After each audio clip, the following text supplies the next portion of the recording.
Hey, Matt, What? do you think it's irrational to believe in a God? I think only Richard Dawkins knows the answer to that question. We're going to find out on this episode of What Comes Next with Matt and Dennis.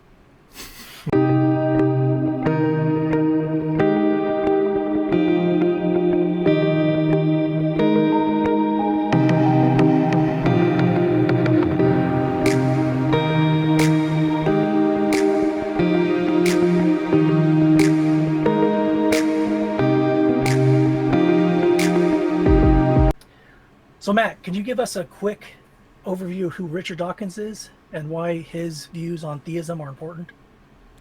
Yeah, he's one of the spearheads of the new atheist movement, and he is an evolutionary biologist and lecturer at, I believe it's at Oxford. And he has written many books that, try to elaborate on the theory of evolution, but also on how Christianity, religion in general, Islam, other religions also, are not just are not just false, like they're harmful. Like they're not just like nice mere delusions, like they're actually bad for humanity. So that Richard Dawkins spearhead this sort of new atheist movement that's like a militant atheism. Well, he did an interview with The Guardian, and we're going to kind of cover what he talked about in that interview and kind of dissect and unpackage his views on theism Cool. and religion in itself. So let's take a look. Richard Dawkins, you've talked a lot in terms of religion being a pernicious virus. When you talk in those sort of emotional, quite visceral terms, are you doing that to sort of raise hackles and therefore heighten the debate, do you think? I don't think I've talked a lot about it being pernicious. I'm not even sure I ever used the word But pernicious. virus is a word you've Certainly definitely virus. And the point there is really not the pernicious aspect, although I actually think it is pernicious. The point there is that it's infectious. It's something that grips the mind in the same way as a conventional virus, grips the body, in that it takes control and it does so the better to propagate itself. But in choosing words like that, or on occasion I've read that you've said you despise organised religion, or religious belief actually, they're very emotive terms for someone from an academic background. Are you doing that because you feel it's in the interests of the cause that you're pursuing, that debate is quite highly charged? I wonder if they're as emotive as you think they are. I suspect that because we've all been brought up with this sort of culture of respecting religion, that anything comparatively mild sounds more outspoken than it really is. So, Matt, do you have anything to say about his views about religion being a virus and infectious and being able to propagate itself? Like, what do you think he's saying there, and what do you think the underlying tone is of that comment? Yeah, I think he thinks it is a sort of cognitive virus, as something that it infects the mind, and it helps people to believe things apart from evidence, right? And so that's where his faith in faith is actually a Daniel Dennett thing, but he talks about this sort of faith without reason is just what faith is. And when you get into that cognitive mode of thinking, that's what this virus does to you. Is you pass this on to other people, especially your kids. And in fact, Dawkins was trying to get legislation going to consider it a form of child abuse to hand off your religion to your children, because it was to infect them with this cognitive virus. Is the virus fatal, according to Dawkins? I don't know if he thinks it's fatal. I mean, he thinks it's obviously very bad. I mean, he talks a lot about, especially in Islam, Middle East, with these guys killing in the name of religion.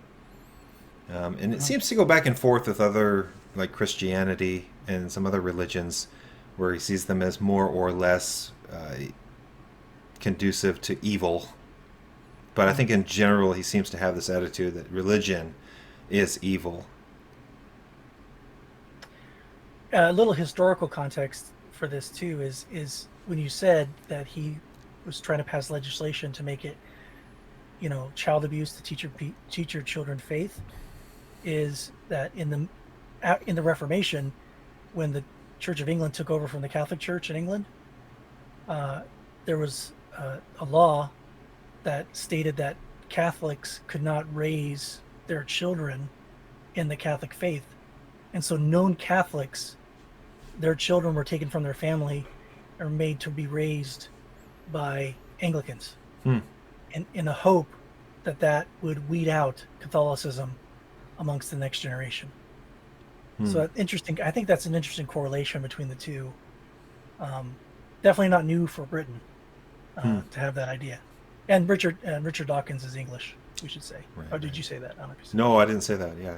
Yeah, he's from England, so that he's not he's not trying to get those laws passed here. He's over across the pond in England. Across the pond, right? With his fancy accent. Yeah, I wish we had accents. We'd probably boost our viewership by like 50%. English accents. Yeah. So moving on to his next comment about people of faith, he said that religion is irrational because it justifies killing people. So let's take a look. Do you really despise religious belief? I despise people who believe something without evidence and then go out and take action which damages other people. Yes. So I despise people whose belief in religion is so firm and so unshakable that they actually think it justifies killing people. Well, Matt, what do you think? Are you convinced by Dawkins that religion does indeed justify killing people? You could talk about just war theory, and that killing for the sake of defense of your country. That could be. Is that what he means, or is he more meaning in a more ambivalent, sort of malicious way? Well, I think he takes this to be sort of maybe an empirical claim / inference where it's like, yeah, you actually have people who are motivated by their religious beliefs to do really evil things to people, and to fly airplanes into buildings and to mutilate people, chop people's arms off, all that kind of stuff. So he sees that happening and sees it is clustered around these religious beliefs. And I think today he's going to look at Christianity and say, they're, especially in the Church of England or whatever, they're much more docile than that. But there's an underlying assumption here, I think, where he's like, look, if there is this God, and this God is all powerful and all knowing and all good, and whatever this God says is good, in principle, like, if that God says you're not supposed to go kill people, then you actually have an obligation to do that. So I actually, in some sense, I don't think he's that far off. Like, if you're a divine command theorist, for example, in the Christian theology, if God says you need to go kill said person, then you actually have an obligation to do that. So I think he's picking up on something that isn't all that far off from the truth, but I think he twists it, right?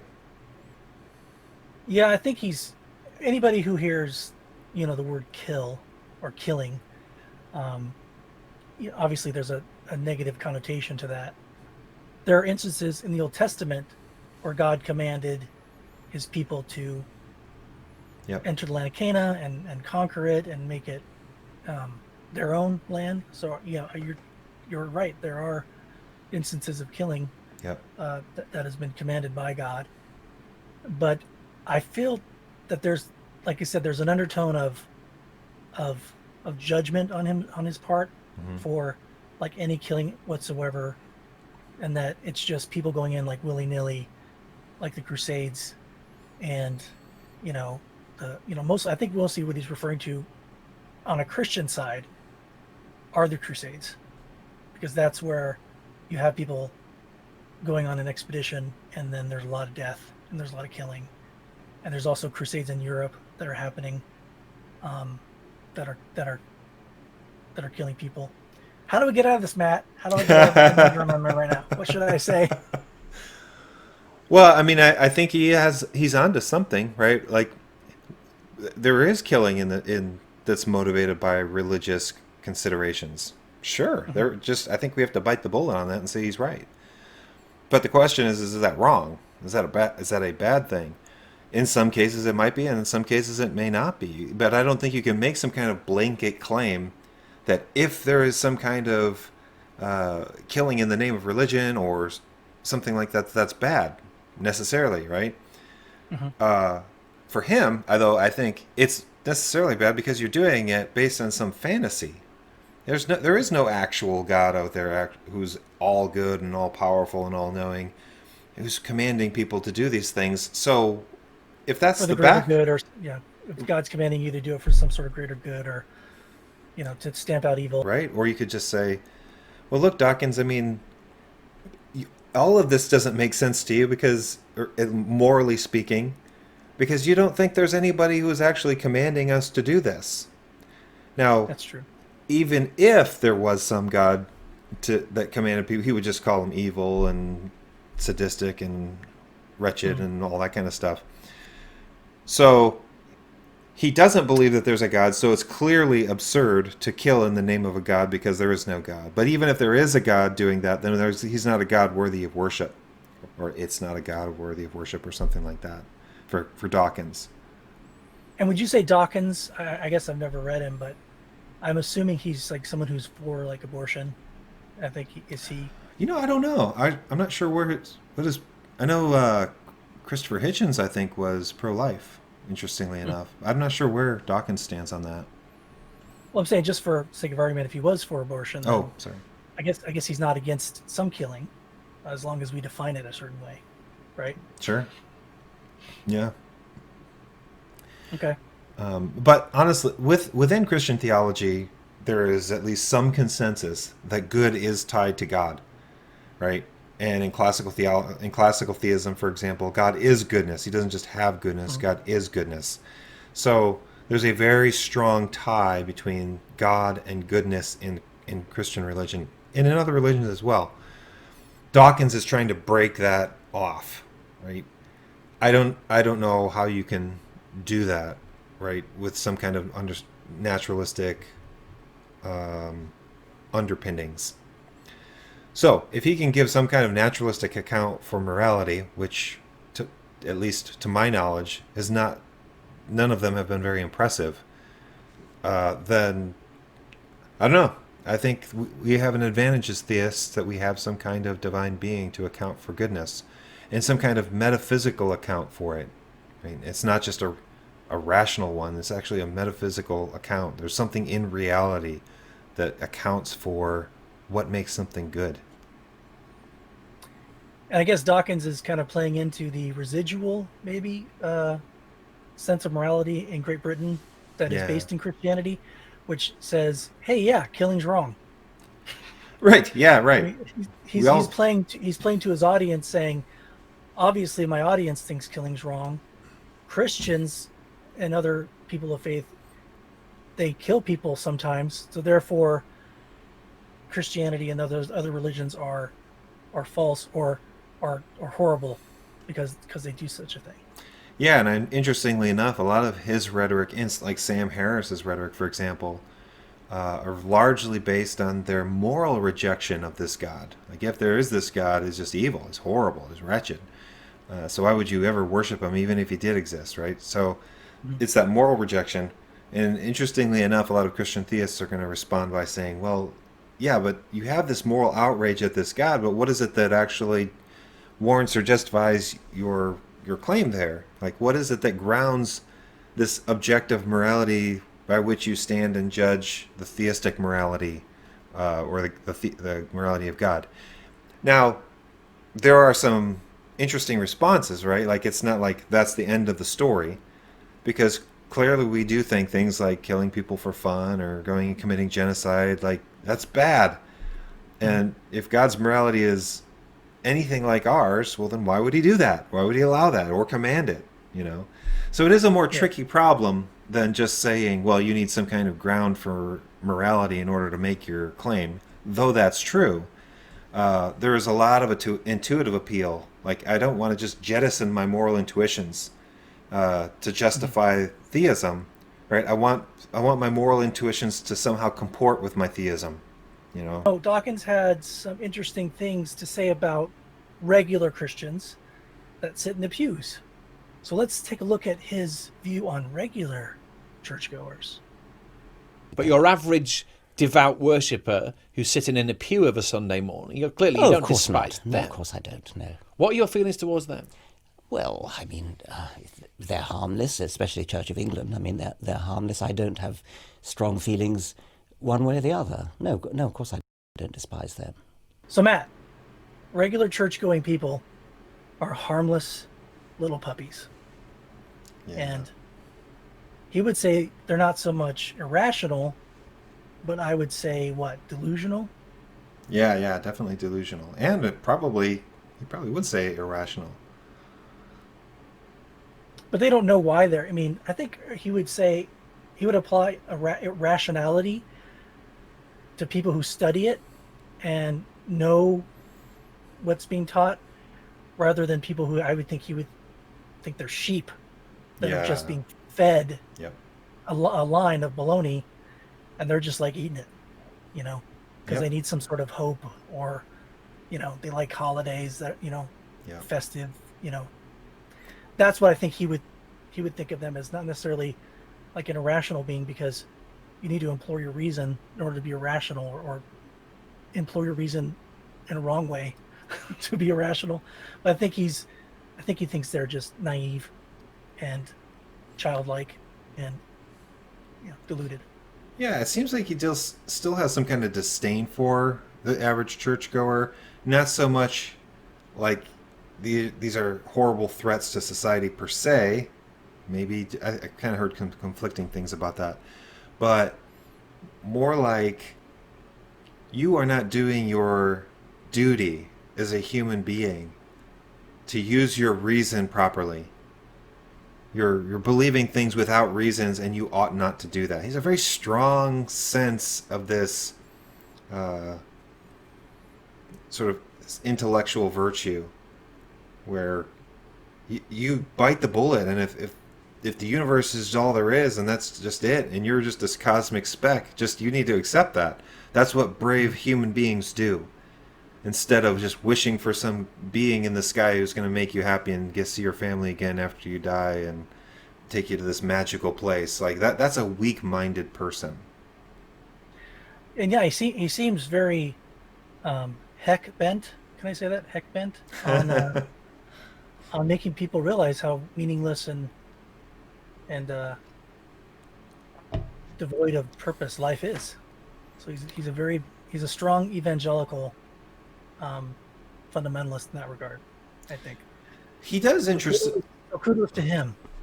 I mean, he does interestingly think that there is some kind of purpose and meaning in pursuing knowledge of the universe, right? So there is this awe and wonder that he sees. In fact, he calls this thing like this gift of life and this gift of knowledge. Interestingly enough, he uses those terms. But he sees that in a pretty magical way, a pretty, I don't know, almost a religious way. Okay. Well, hey, maybe I'm wrong. I mean, I just feel like, that wonder is great, but taken to a metaphysical level, I don't think he, Yeah, there's no cosmic meaning, right? No. Yeah. So, and ultimately, when you look at the universe, the physical, material universe, and I think he would believe this because he's a scientist, he's an evolutionary biologist, that the universe is all we have.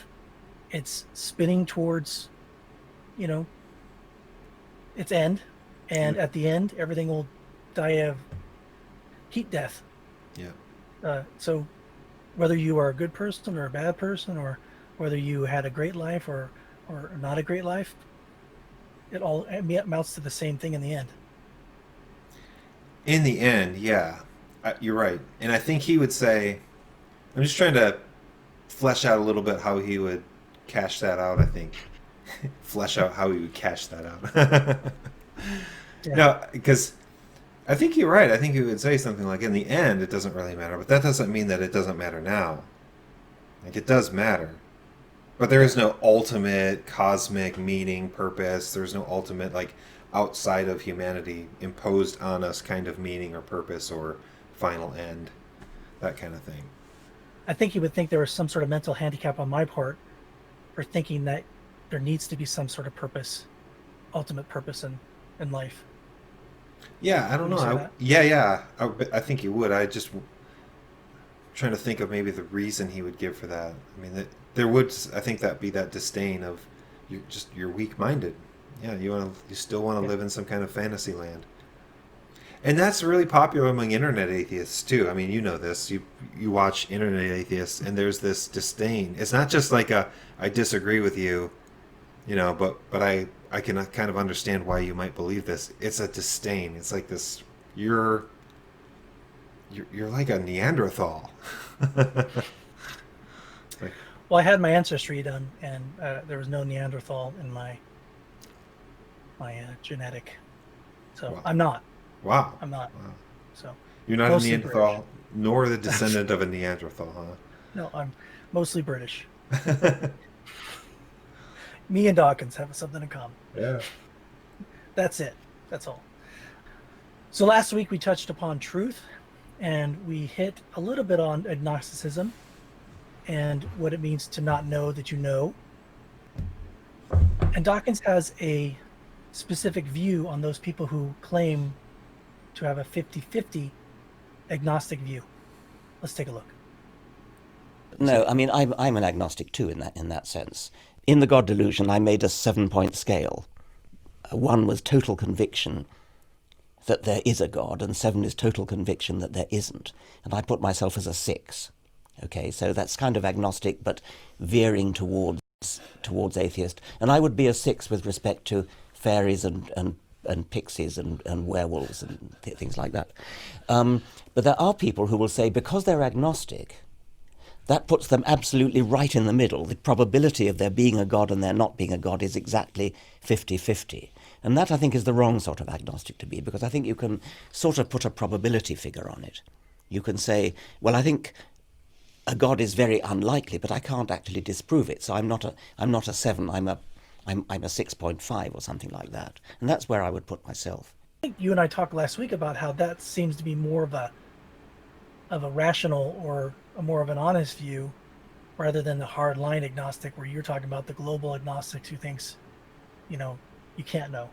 Like, what do you think about that? Yeah, well, I think he thinks there are, if apart from any reasons, if you just ask the question, is there a God? And you have no reasons one way or the other, then I guess it would be like a 50-50.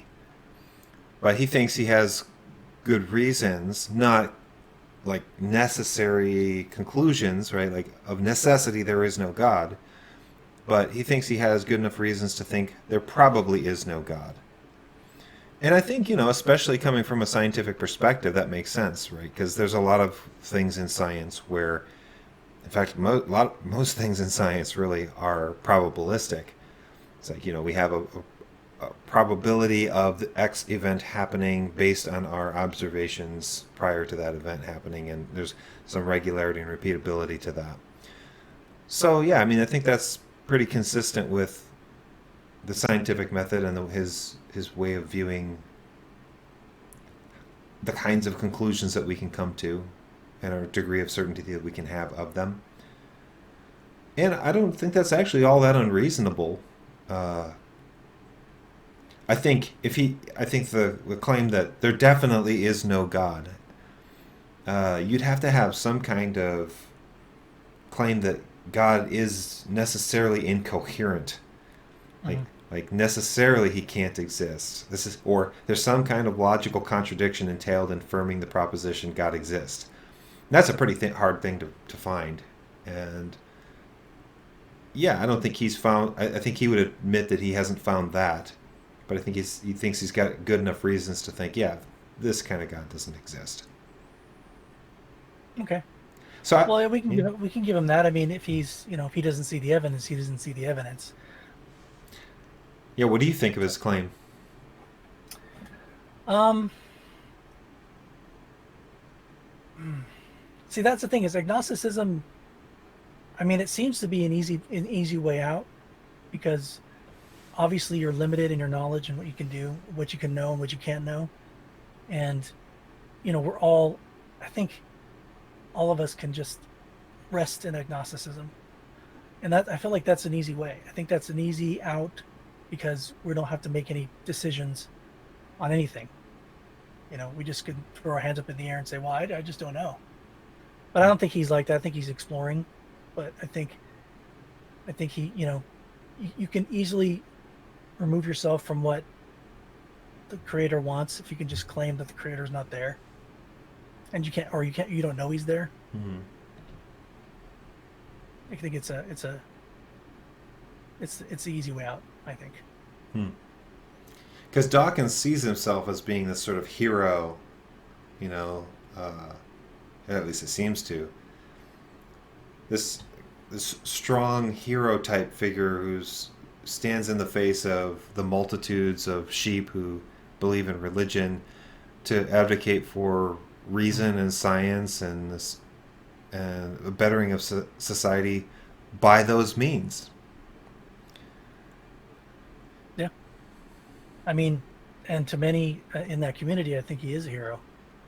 So, he's a very articulate person who knows, what he's talking about, and can express it in a very coherent and very rational way. Yeah, and his rhetoric is very convincing. I think that's something that's very that's notable about the new atheists. Sam Harris, Daniel Dennett, Richard Dawkins, Christopher Hitchens, they're very good rhetorically. I mean, if you don't have a solid grounding in Christian theism, it's very easy to just listen to them and be persuaded. Well, let's move on to Daniel Dennett because Dawkins does mention him in the next clip. So let's take a look. My colleague Dan Dennett coined the phrase belief in belief.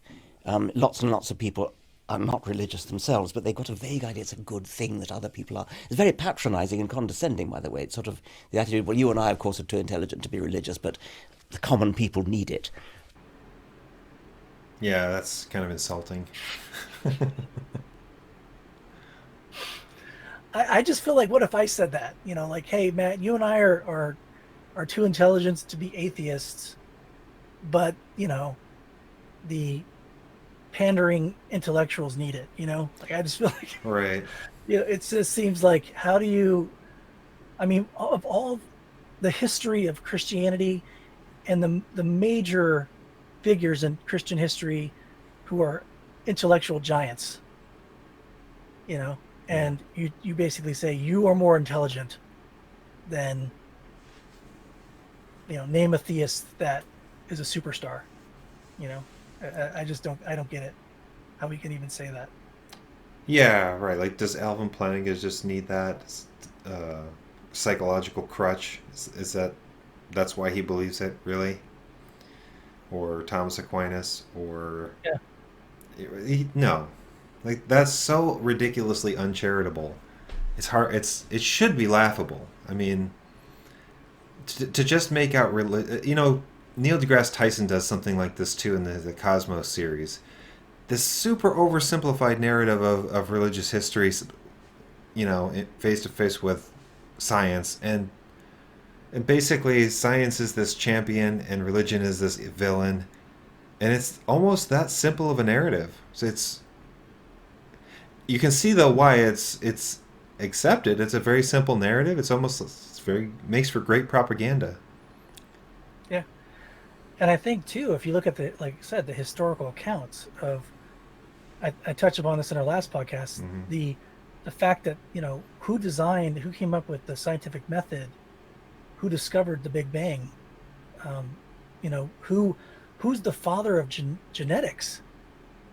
These are all Christians for the most part, believing. He's standing on the shoulders of the people who he's calling, modern day Neanderthals. So let's move on to morality. Dawkins has something to say about if you need religion to be moral. So let's take a look at that. A lot of people think that we need religion in order to be moral. There are a lot of people who think that if you took religion away, people would start, rushing around, smashing shop windows and robbing and raping and things like that. No evidence for that whatever. I mean, absolutely none. So I think one important thing we've got to do is to prize apart religion from morality. It's absolute nonsense to say that you need religion in order to be moral. And so I think that would be one major step we could take. Well, I would say he's saying that religion plays no part in whether you are a moral person or an immoral person, or I guess if a society is moral or immoral, that morality is not dependent on religion. What do you think? Well, I think everyone benefits from, especially in Western culture, the pervasive Judeo-Christian influence, right? So they have these first order moral principles: don't kill people for fun, don't steal from people, uphold contracts, things like that. So he has benefited from those without having to necessarily ground them or justify them. And I think, Dawkins, I don't know if he's really in a position to do that as a scientist. That's more of a philosophical question. Mm-hmm. So I think philosophers are more aware of how difficult it is to try to justify objective morality on naturalism. And it's not like the best atheist thinkers out there who are trying to do work in it, they're not like giving up, right? They still think that there's some hope for some kind of naturalistic grounding for ethics, but they have a better sense that it's not easy. It's not as easy as Dawkins or Sam Harris would like to think that it is, to try to ground morality apart from God. So, while I agree, yeah, can you do morally good things as an atheist? Of course, sure. Mm-hmm. But can you ground it? Can you make sense of it in terms of explaining why it is that there is objective morality? What makes it that way? Mm-hmm. These new atheists are existing in a world created by Christianity where they can express their ideas freely. Yep. And when you look at now, let's turn it on its head and look at those countries that embraced an atheist worldview, like the USSR, like communist China, like North Korea, like Venezuela. Let's look at the Mexican Revolution, where priests are gathered and killed. You see a lot of death, I would think, in the name of atheism that is happening. So I just don't know where he sees atheism in terms of the USSR and North Korea and Mexico and those countries that embraced an atheist worldview. Yeah, it seems like they want to just deny that, but it's hard to, really. I mean, you look at some of the justifications for what they did, and they weren't religious in the traditional sense at all. So yeah, it seems like a redaction of history in order to make that claim. You mean you're the history guy? There was a lot of death and killing committed in the name of atheism in the 20th century. The most deaths probably in the history of the world in 100-year span was in the 20th century, and the 20th century was the advent of atheism. We're going to say something along the lines that there is no atheism. It's not like there is some atheistic worldview. Atheism is just a single belief. But let's even grant that. Let's say, okay, there's no atheistic worldview. There are still atheists who do these things, and they may be motivated by some underlying materialism. They may be motivated by some... Go ahead. So Marx was a materialist, right? Mm-hmm. And his philosophy is what the foundation of the USSR. So you cannot. I don't think you can divorce the government that was founded in the USSR and Stalin from the beliefs of Marx as interpreted by Lenin. That's what it seems like they always try to do, though, right? They always seem to try to say it wasn't implemented correctly, or or it wasn't real Marxism. Marx We got to try one more time. Let's let's get this right. Yeah. Like, no thanks. I've seen the 14 other times it was tried, and I don't like it. So If you guys get let's not. right, if you got something better than capitalism, hey, awesome, I'm for it. But that's not it. Let's try something else.